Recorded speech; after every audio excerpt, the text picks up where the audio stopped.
രാഹുൽ മാങ്കൂട്ടത്തിലിന്റെ അറസ്റ്റിൽ അത്യപൂർവ്വം നടപടി. അറസ്റ്റ് മെമ്മോയിലും ഇൻസ്പെക്ഷൻ മെമ്മോയിലും രാഹുൽ ഒപ്പിട്ടില്ല. രാഹുൽ ഒപ്പിടാതെ നിസ്സഹകരിച്ചു എന്ന് ഗസറ്റഡ് ഉദ്യോഗസ്ഥരെ കൊണ്ട് സാക്ഷ്യപ്പെടുത്തി. വിഷയം 3 കേസുകളിലും കോടതിയിൽ ഉന്നയിക്കാൻ ഒരുങ്ങുകയാണ് പ്രോസിക്യൂഷൻ. CK അഭിലാൽ വിവരങ്ങളുമായി ചേരുന്നുണ്ട്. Abhilal, good morning. ഈ ഒരു കേസിലും അന്വേഷണവുമായി സഹകരിക്കുന്നില്ല എന്നത് നേരത്തെ തന്നെ പറഞ്ഞതാണ്. ഇനി SIT കസ്റ്റഡിയിലേക്കുള്ള പോക്കാണോ? കേസിന്റെ ഗതി ഇനി എങ്ങനെയായിരിക്കും?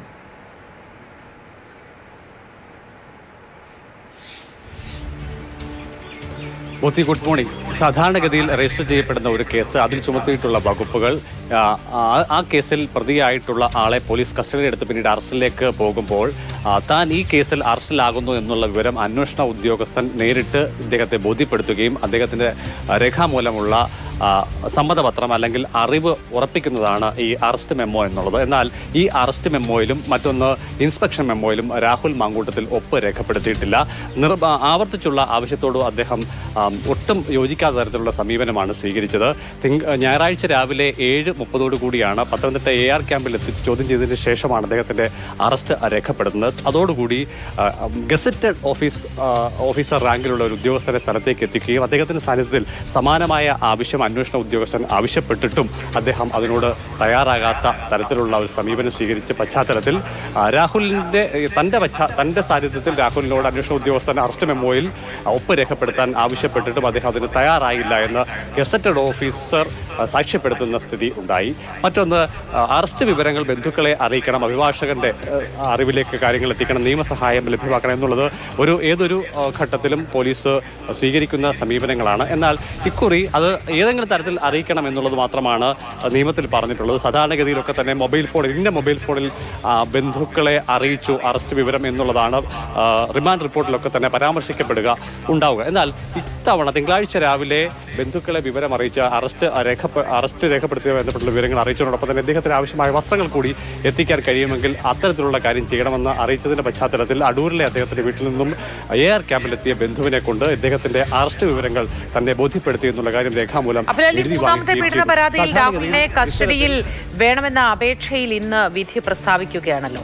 ഇന്നലെ SIT അപേക്ഷ പരിഗണിച്ച തിരുവല്ല കോടതി പ്രതിയെ ഹാജരാക്കാനും നിർദ്ദേശിച്ചിട്ടുണ്ട്. ഇതിന്റെ വിശദാംശങ്ങൾ കൂടി.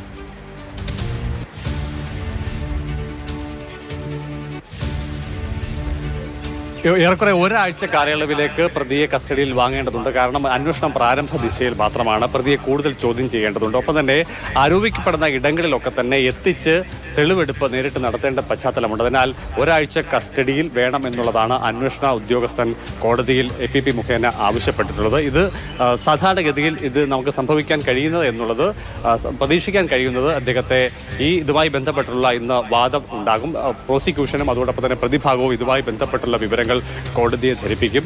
പ്രൊഡക്ഷൻ വാറന്റ് ഇഷ്യൂ ചെയ്തിട്ടുള്ള പശ്ചാത്തലത്തിൽ രാവിലെ 10 മണിയോടടുത്ത സമയത്ത് രാഹുലുമായി മാവേലിക്കര സ്പെഷ്യൽ സബ് ജയിലിൽ നിന്നും അന്വേഷണ സംഘം തിരുവല്ല കോടതിയിലേക്ക് എത്തിച്ചേരും. തുടർന്ന് കോടതിയിൽ ഇദ്ദേഹത്തെ ഹാജരാക്കുമ്പോൾ 2 പക്ഷത്തു നിന്നുമുള്ള അഭിപ്രായങ്ങൾ കോടതി കേൾക്കും.